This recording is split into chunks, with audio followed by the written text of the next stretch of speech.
I do believe that we are our own worst enemies if we allow ourselves to be. We just have to sit back, take a deep breath, and say, okay, let's really think this out.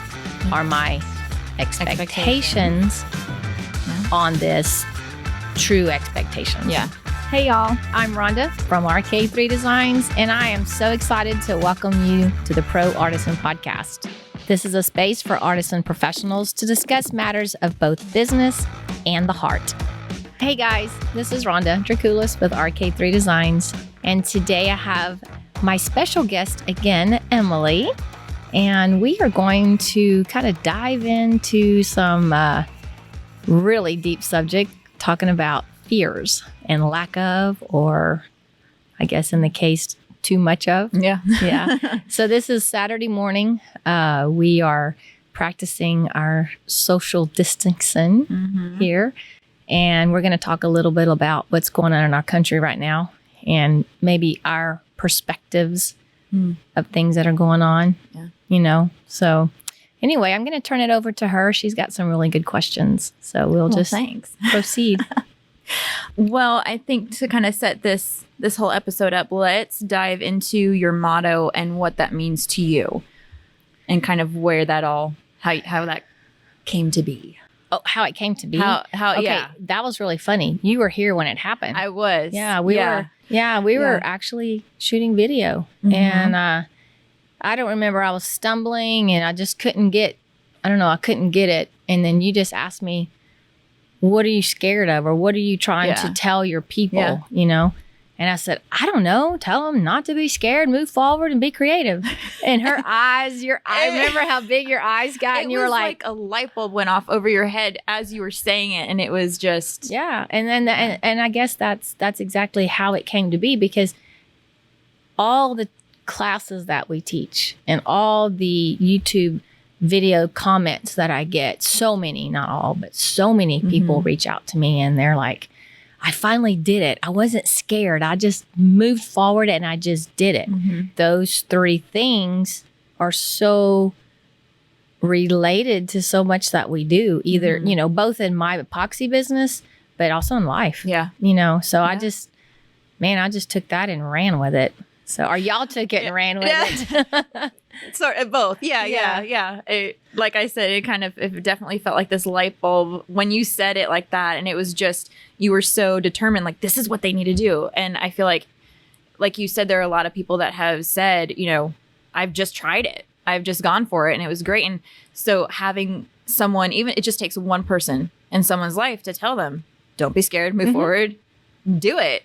And so I got goosebumps when you first said that, when I asked, what do you want them to not be scared of? When you just said it and it sounded so perfect. I was like, oh my gosh. Because that's exactly how I feel like your goal with this is with RK3 and now with the online class is because you don't want people to be scared of being able to take control of their own life and do what they want to do in life. And so it just, and that's what it, I guess the first part of that, don't be scared.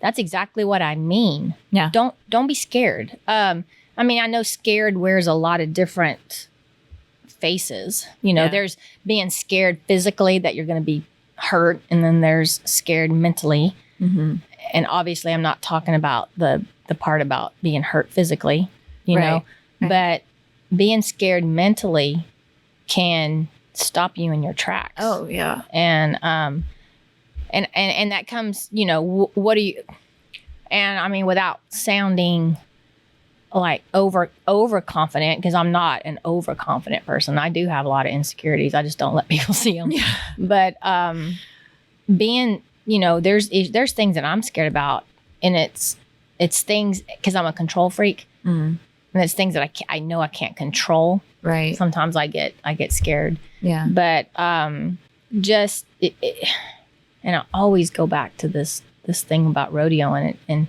being scared to do something. I remember the first time I rode this one horse that we raised, and I started really running her competitively, and she was so incredibly fast. I mean, just like scary fast.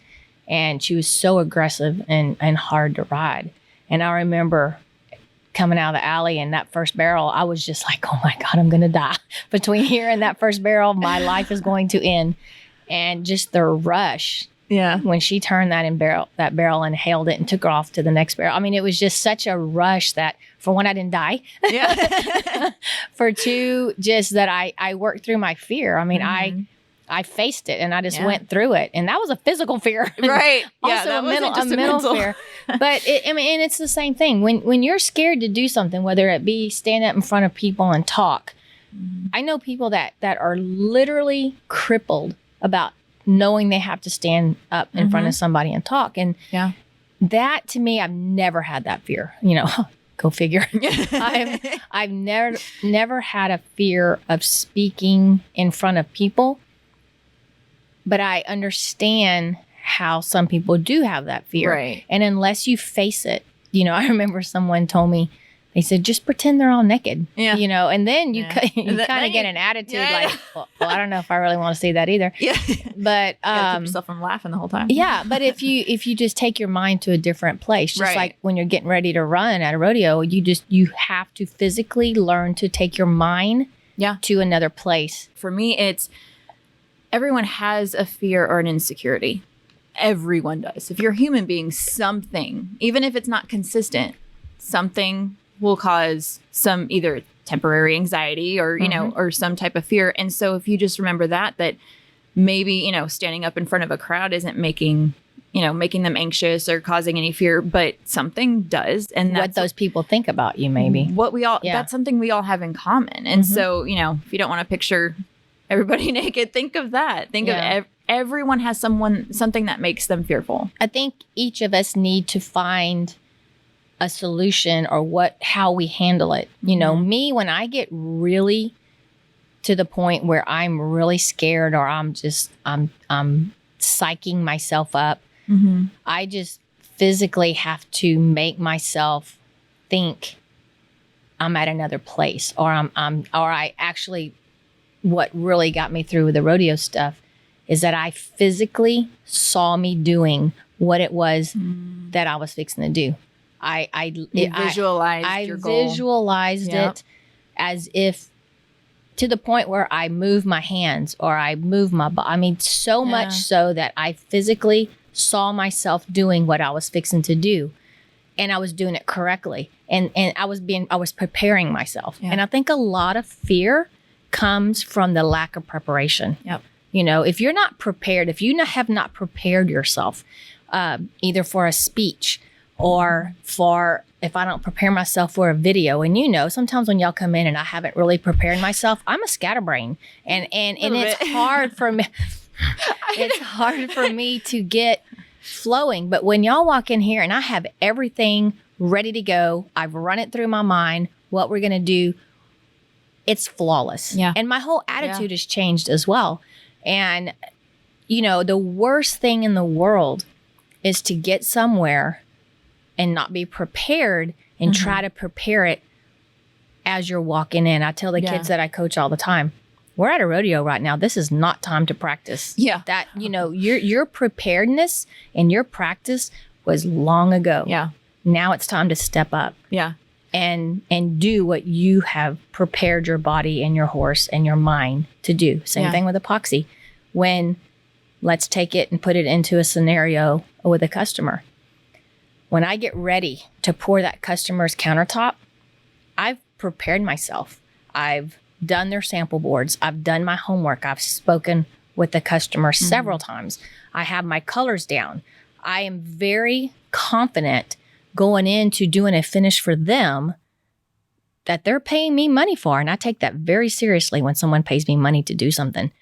I am so prepared that that's where I draw my confidence from. Yeah. If I had never done a sample board, I halfway took notes when I sat down and talked to them, and I really wasn't sure what they wanted, that's anxiety on me because I have not prepared. I have not done my homework. When I get ready to have a class, if I know I'm going to have 25 people in here to come learn from me because I told them I was the expert in this, and if I'm not prepared to give them that, shame on me. Yeah. And so that I take Kenny and I both. Yeah. Well, and you're part of my team. Yeah. You see what goes on in the background to get ready for those classes. When you prepare and like even just having, the paperwork that you give them at the end and things like that, when things are prepared and they see that you've taken the time to really put your all into providing the best experience possible for them. Yeah, that goes a long way. And I think also people tend to feel that if they are doing something that they have a natural draw to, natural talent, natural skill, there's this false expectation that there's not going to be fear involved. Or practice. And challenges. And, it's you can be doing the thing that you love and still be terrified of it. Well, yeah. I danced for 10 years and I loved it. Never failed. And every time there was a recital, I was scared shitless. Yeah. Because it's still, there's some part of it that's going to challenge you. And for me, yes, I love dancing, but I also am not an extrovert with a bunch of people I don't know. But what so happened? There's going to be aspects. How did you feel? I visualized once you my danced steps and forgot anybody was there. Right. But then once you walked off that stage and you did it, was there such an overwhelming feeling of accomplishment?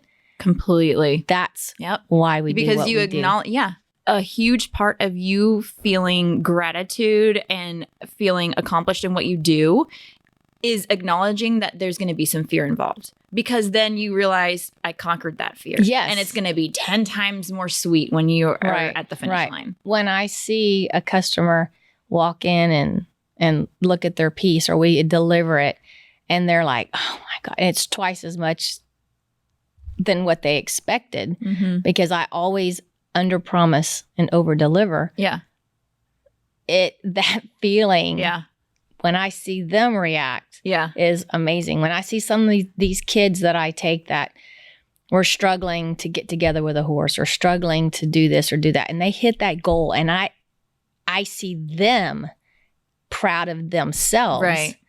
That is so beneficial for me. When I see my class and I see people walk in and they're very shy and they have no idea what to expect, or they have no idea that they can create these finishes in the back, which were all created by students. Every single one of these were created by students who never touched epoxy and thought they had no creativity. Yeah.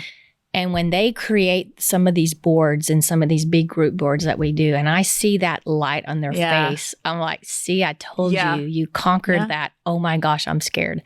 Yeah. And that right there is, man, that's a feeling that is so cool. Yeah.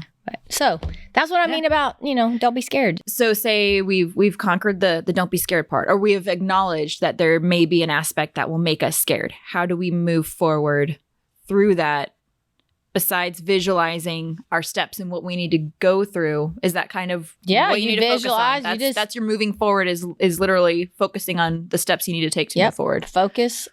You have to have a goal though. Yeah. You can't visualize something if you don't have a goal to visualize. So there we go. We're going to go back to our goals. Yeah. If you're scared to death to create something, or scared to go out and get a customer, well, if you don't have a goal in mind why you're getting that customer, or why you're building this business, or why you're ordering your first kit of epoxy, if you don't have a reason, then why do it? If you don't have a reason to go get on that dance floor and do your dance, if I didn't have a reason when I stepped up on that horse, your reason's got to be bigger than your fear. Yeah. Your why is what motivates you to push through that.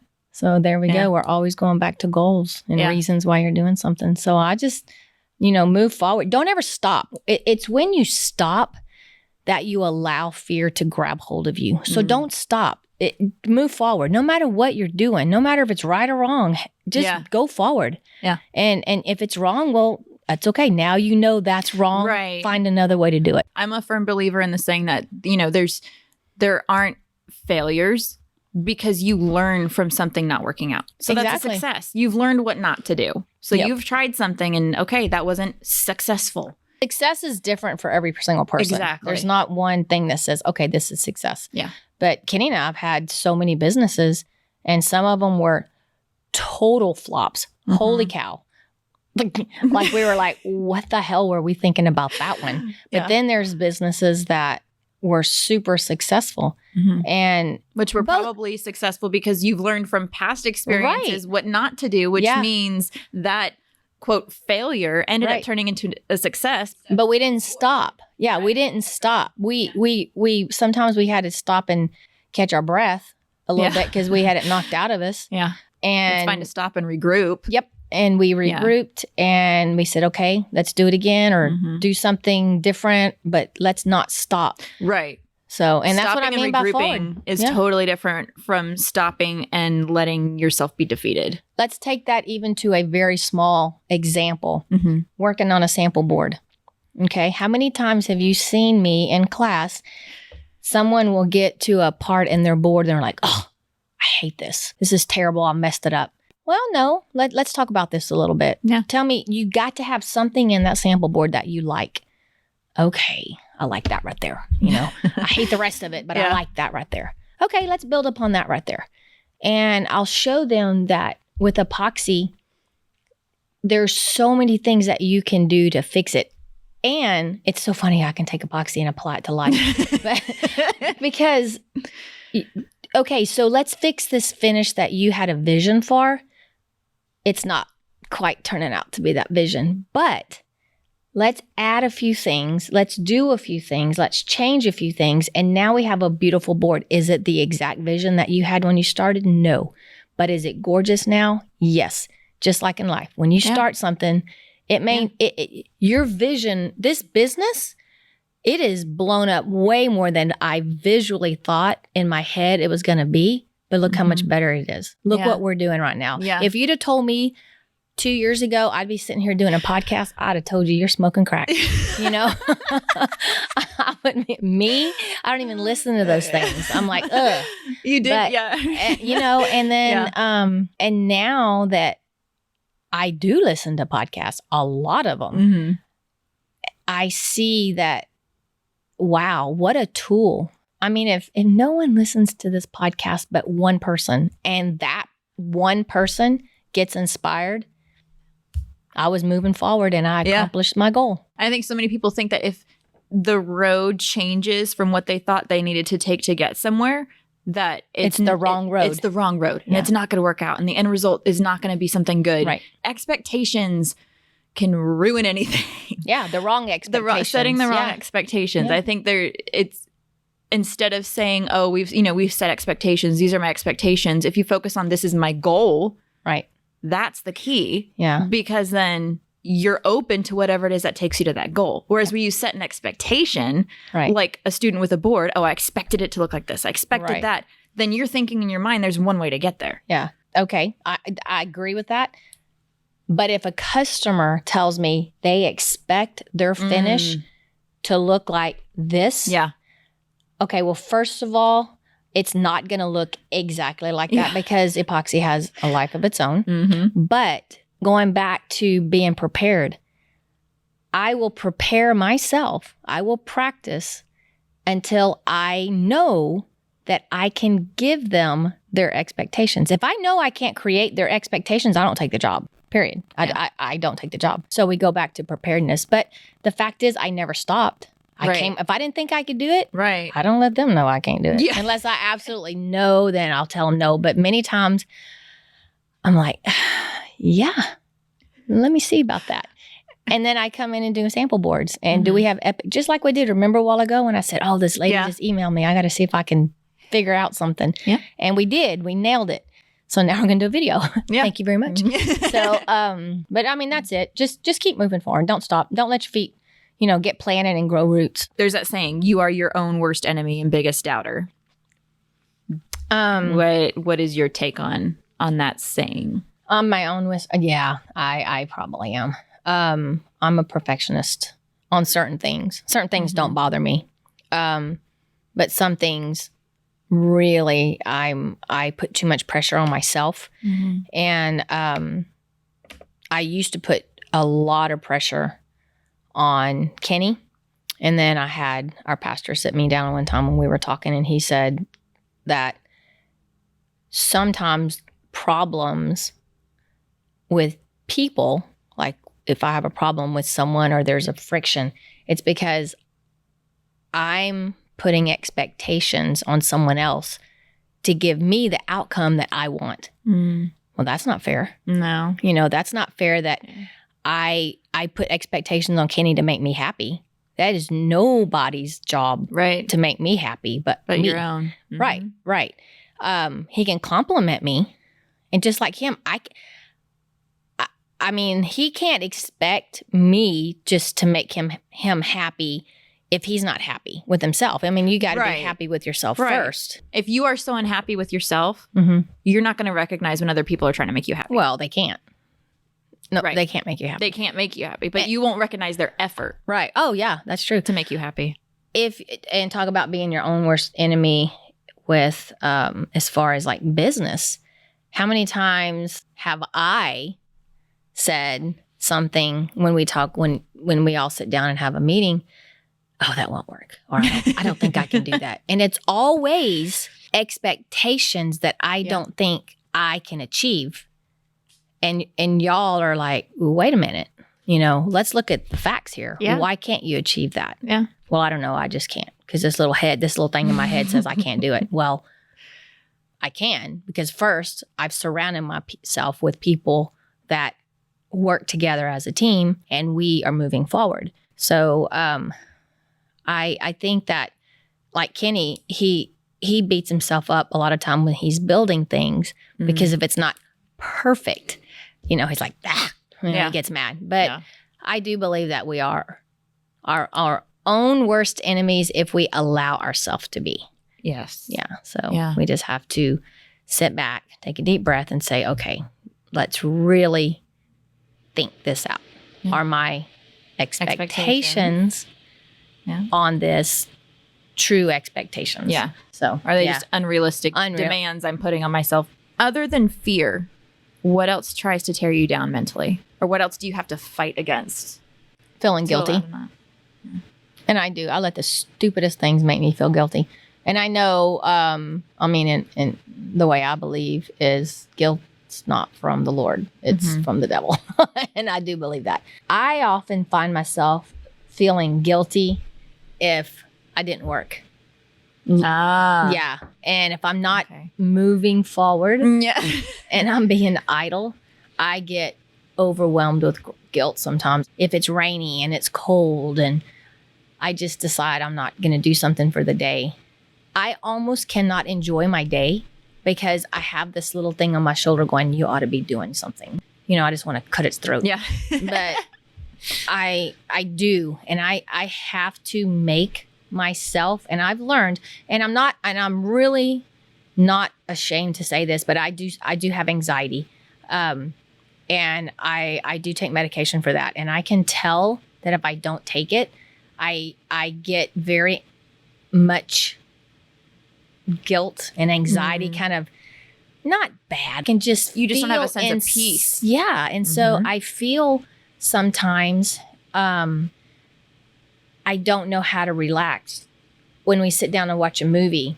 If I shut my brain down long enough to watch a movie, I'm going to go to sleep. If I had a nickel for every movie I started and didn't finish, I'd be a millionaire. But when my brain just starts going, it can't stop. If I can go to sleep. I have no problem going to sleep at night.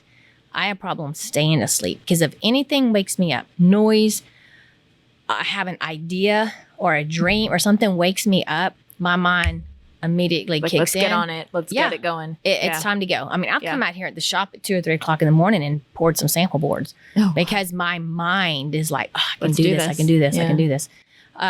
It takes the be creative a little too literal sometimes.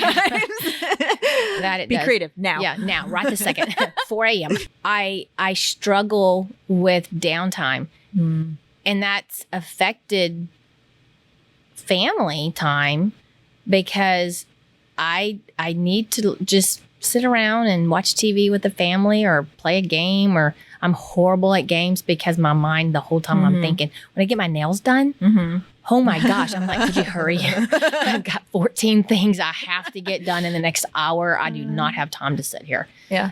But that's the way I think. Yeah. And I shouldn't. That's not right. I take homework and get a pedicure. Who does that?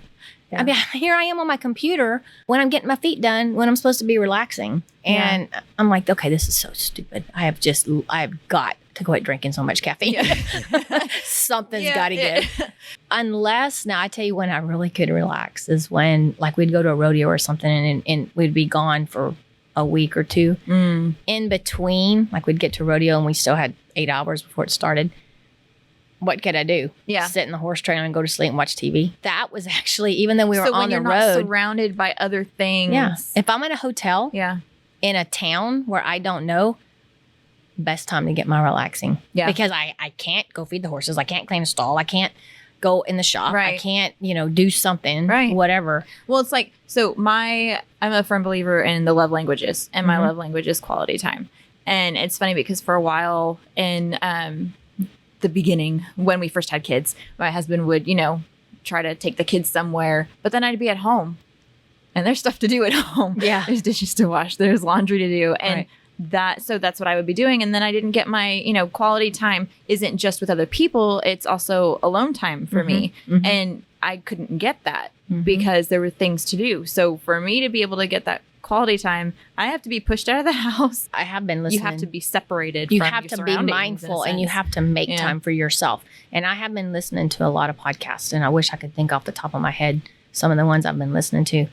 But talk about organize your day. If you're like me and you're structured, if you don't set aside time for you, and I don't mean half the day, or maybe I do mean half the day. It's everybody's there. Depends on the season of life you're in. I couldn't imagine taking half of the day off just to pamper myself. I would, if I can just say, okay, even little things. Okay, so my time in the morning is when I get my cup of coffee and I sit down and me and all 5 dogs share graham crackers.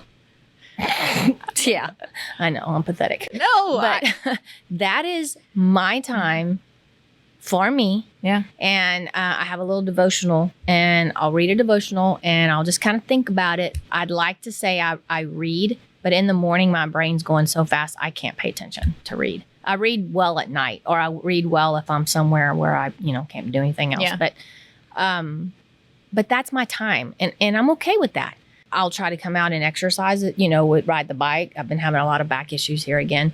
So that's kind of been pushed to the back for a little bit. But even that, on my bike, on my Peloton, I'll set the timer. I'll do a 45-minute class.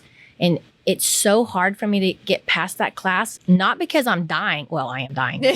But besides that point, I'm the time that you feel like is being taken away from something else. Okay, as soon as this class is over, I'm going to go do this, this, and this. Yeah. And I'm like, why am I doing that? Yeah. If I can't take an hour out of my time to do something for me that is physically going to help me and be good for me, I got a problem. And so I struggle every single day, every day, with my time, making time for me, and not feeling guilty about the time when I do. Yeah. I think a lot of people struggle with that, with valuing themselves and putting time into themselves and seeing that, that's not, you have to invest in yourself. Yeah. Just because you're putting time into taking care of your family, or that's not taking care of you. And I'm not trying to discount those people that, I'm able to set my schedule because of what I do.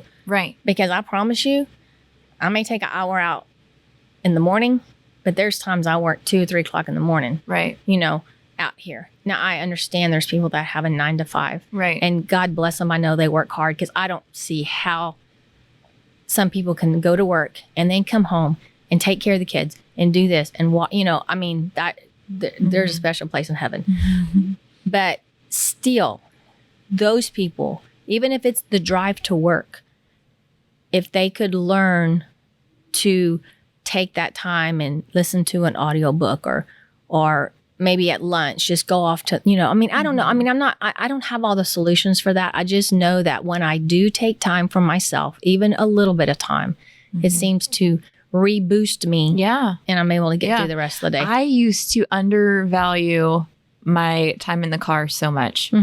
And now I've realized, especially because my love language is quality time, I either can, listen to music that I love or an audiobook, or I've also found recently taking the time to call somebody. I don't call people anymore because my children decide to scream every time I pick up the phone. But in the car, it's a different story. And then I can get my quality time in, even if it's a 10-minute phone call. And so just kind of, I think it takes a lot of self-awareness, though, and knowing what you That's need. it. Right there. You have to be self-aware and realize what you need to recharge and reboot yourself. I totally agree. Okay, so kind of along those same lines, talking about being self-aware, I think, especially lately, there's been a lack of awareness, and that has kind of led to a lot of fear and anxiety in people. There's always been struggles in humanity. I think it would take a long time to name all the hardships that humanity has survived. And I think that the point is of, reminding ourselves of the struggles humanity's been through is looking at what got people through those times. So in light of everything that's been going on, I wanted to see if you wanted to talk a little bit about that and kind of, how you get through hardships. Yeah. Okay. So obviously we're talking about this whole coronavirus thing. How can we not? Yeah. Hello. We are social distancing here. Okay. So I may get myself in trouble on this little piece. It's your podcast. Yeah. So I'm going to try not to be political. First of all, I'm very passionate. I'm very passionate about this country. I'm very passionate about people relying on their common sense. Notice which I say common sense with a big old exclamation point. I believe that right now America is being led around like a bunch of sheep, a lot of us, that we're wanting someone just to, quote, tell us what to do instead of using our common sense, okay? And not buy into a lot of the media hype and the fear, because you got to think, the more that the media plays into this, the more the ratings go up. I mean, honestly, when things go bad, they have to have something to talk about. If everything was kumbaya in the world, the media wouldn't have a job. Yeah. Yeah. So they want turmoil, kind of, because that's why we watch TV. Yeah.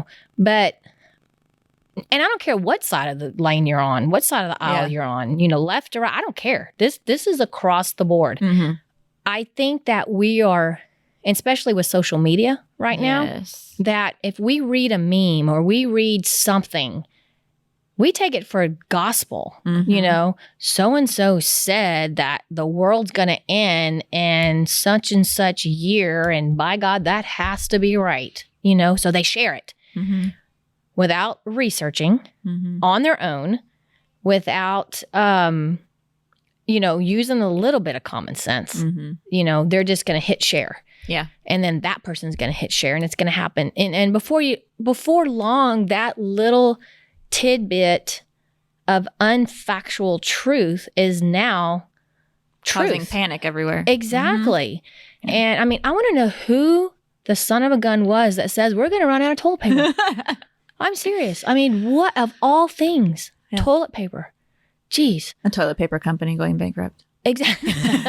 You just spike in sales. Exactly. And I know a lot of it is fear, and a lot of it is fear of the unknown. But I'm trying to get very treadly, very, without getting really political here. But some of the things that are happening in this country, I believe, are stemmed from politics. Shame on both sides of the aisle. Shame on them. Yeah. Because right now, just like when 9/11 happened, when 9/11 happened, look at what happened in our churches, in our neighborhoods, in our local food banks, in our just volunteering. We came together as America, okay? The world wars. Look how, I mean, yeah, it tore the worlds apart, but when they came back, we came back stronger.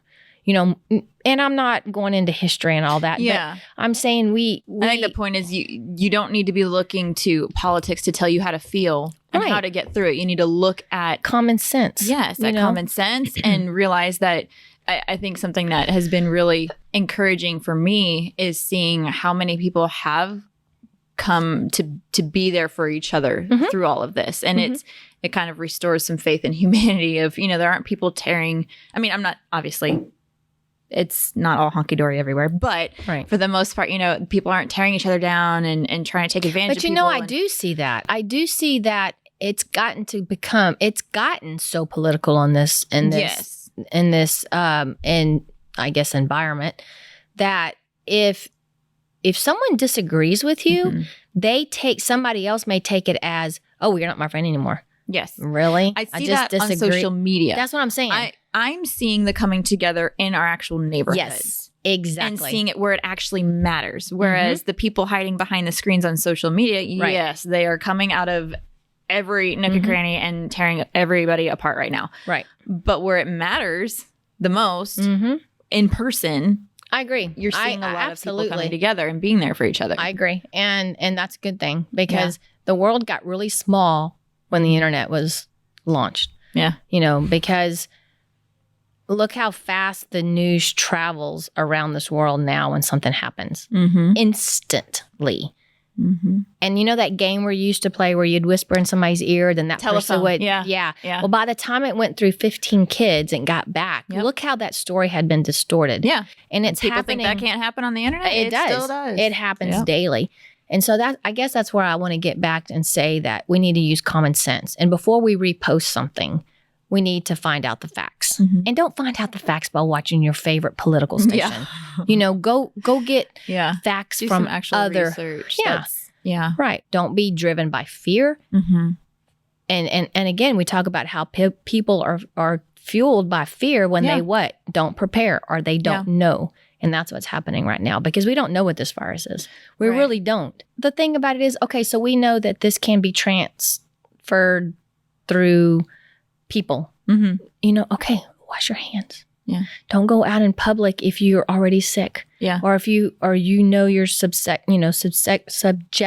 to getting sick. You know, just it's like anything else. Just, you know, use your common sense and let's listen to the professionals right now.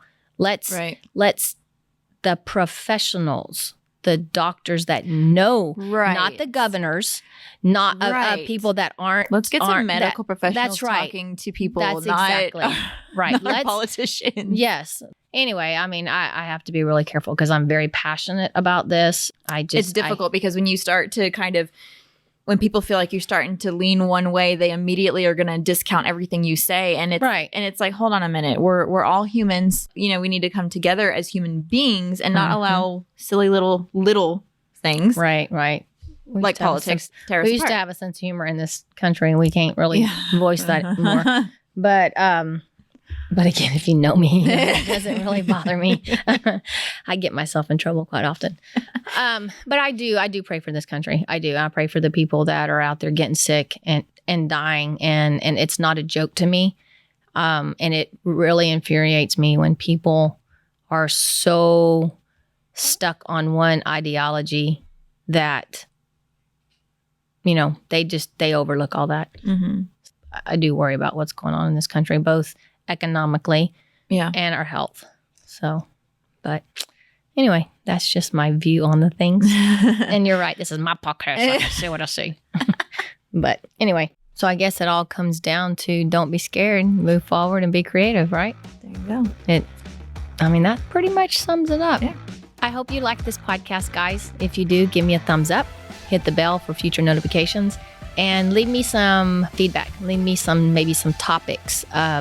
You guys are getting so good at giving me feedback, and I absolutely love it. Our team loves it because it fuels us for future podcasts.